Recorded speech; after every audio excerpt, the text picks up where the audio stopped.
Please. তুমি না খেলে কিন্তু আমি আর হিংসা কুটিও খাবো না। প্লিজ অর্জুন, খোলো দরজাটা, আমরা কিন্তু কেউ খাবো না। সব জানি সমুদা। তুই তো কোনো দোষ করিস না, তুই কষ্ট পাচ্ছিস কেন? তুমি তো সব জানতে খোকা। এই পৃথা চক্রবর্তী আমার মা, তুমি তো প্রথম দিন থেকে জানতে। আমাদের তিনটি শিশুকে ফেলে যিনি চলে গেছিলেন, তিনি এই ডান্সার পৃথা চক্রবর্তী। কথা বলবো না কিন্তু বলো। উনি আমাকে জন্ম দিয়েছেন। আমাদের সবাইকে কাঁদিয়ে যিনি চলে গেছেন, তিনি এই পৃথা চক্রবর্তী। কোনো ছবি ছিল না, তোমরা ইচ্ছে করেই রাখনি। সেই ছিল একজন ঠগ, প্রতারক, ডিসিভারকে কেউ যাতে মনে না রাখে। কিন্তু সেটা করতে গিয়ে তুমি এটা কি করলে খোকা? প্রথম থেকে আমাকে সাবধান করলে না কেন? তুমি তো জানতে, আমাকে বলনি কেন? অর্জুন, রূপা জানে তোমার মন খারাপ অর্জুন। তুমি কেঁদো না অর্জুন, আমাদের কষ্ট হয়।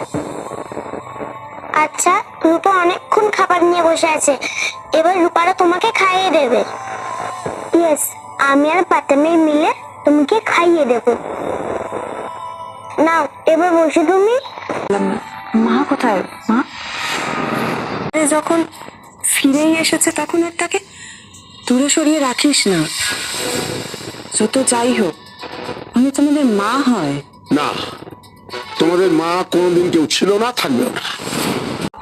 তুমি জানো না? হ্যাঁ জানি, খুব ভালো করে জানি।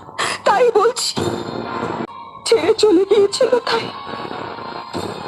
কিন্তু তুমি কি ওদের বলেছো যে ওদের মা কেন ওদের ছেড়ে চলে গিয়েছিল? স্বামীর অত্যাচারে অতিষ্ঠ হয়ে একটা মেয়ে মজার জন্য চলে গিয়েছিল। দীপা, দীপা তুমি বলো, একটা মানুষ কি নতুন করে জীবন শুরু করতে পারে না? তা তুমি তো নিজেও তাই করেছো। দুটো বাচ্চা মেয়ে এখানে উপস্থিত রয়েছে, তাদের সামনে সব কি নাটক হচ্ছে? হিংসুকুটি, চলো তুমি আমাকে এখান থেকে নিয়ে চলো। কিন্তু তোমরা বিশ্বাস করো, আমার সত্যি আর অন্য কিছু ভাবার মতো মানসিক অবস্থাই নেই। আমি জানি দীপা, তুমি খুব সেন্সিটিভ, আর তুমি একটা মারাত্মক ট্রানজিশনের মধ্যে দিয়ে যাচ্ছ। তাই আশা করি একটু তো তুমিই বুঝবে যে আমি কোন সিচুয়েশনে পড়ে আছি। আপনি দীপার সঙ্গে নিজের তুলনা করবেন না। আজ আমায় একটু কথা বলতে দাও।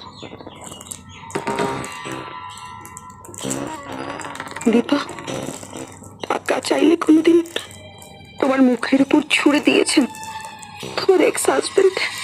চাইছি আমি যেগুলো বললাম সেগুলো কি তোমার জীবনে ঘটেছে কখনো? না, কোনোদিনও না। তবে গায়ে হাত তোলাটাই তো সব নয়, কথা দিয়েও তো ভালো ভালো করা যায়। কথার ধার তো কিছু কম নয়। দীপাকে না আমি এই বাড়িতে দেখতে চাই, না আমার জীবনে দেখতে চাই।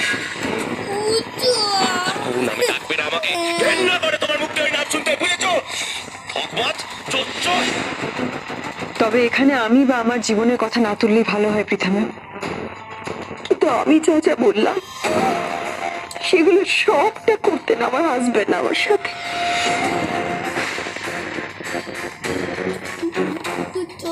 শারীরিক, মানসিক, সব সব রকমের নির্যাতন করেছিল উনি আমাকে। তুমি বলো দীপা, তারপর তাকে ছেড়ে চলে গিয়ে আমি কি খুব অন্যায় করেছি বলো তো? প্রথমবার শুনলাম এইসব কথা। আর শোনো, জোরে বললেই কোনো কথা সত্যি হয়ে যায় না। বড় গলা, অর্জুনের বাবা এরকম কাজ করতেই পারে না। ভীষণ ভালো মানুষ ছিল। আর তুমি ওর না পারাটাকে নিয়ে ওকে দোষারোপ করে শেষ করে দিয়েছিলেন। আমার ভাইয়ের মতো ছিল, মরেই গেল ছেলেটা।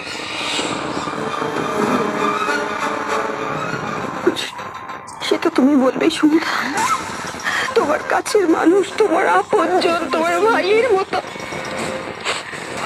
কিন্তু একজন স্বামী স্ত্রীর বেডরুমের মধ্যে কি হচ্ছে সেটা কোনো তৃতীয় ব্যক্তি জানার কথা নয় সুমিতা।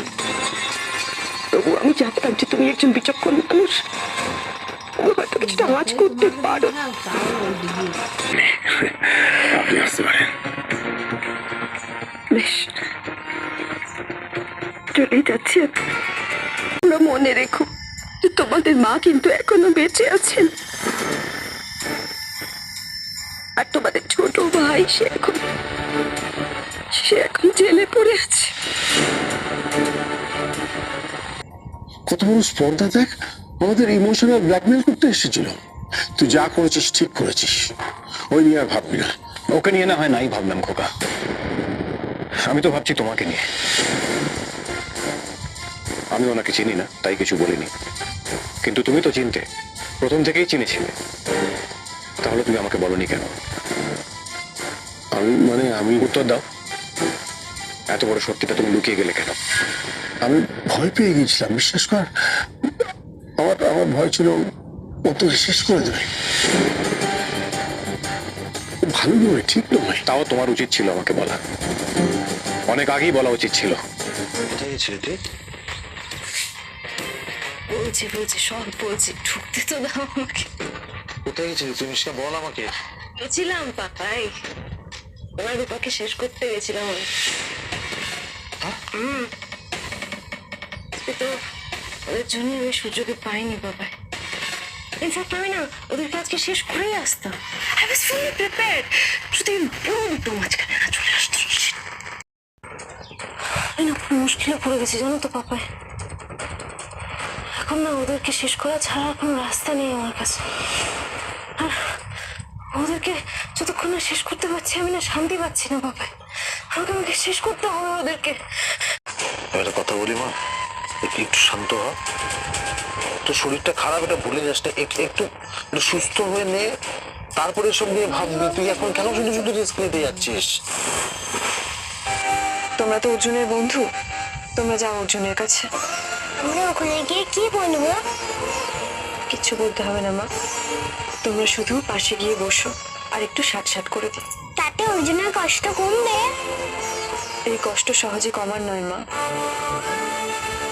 কিন্তু খারাপ সময় ভালোবাসার মানুষ পাশে থাকলে এমনি মন ভালো হয়ে যায়।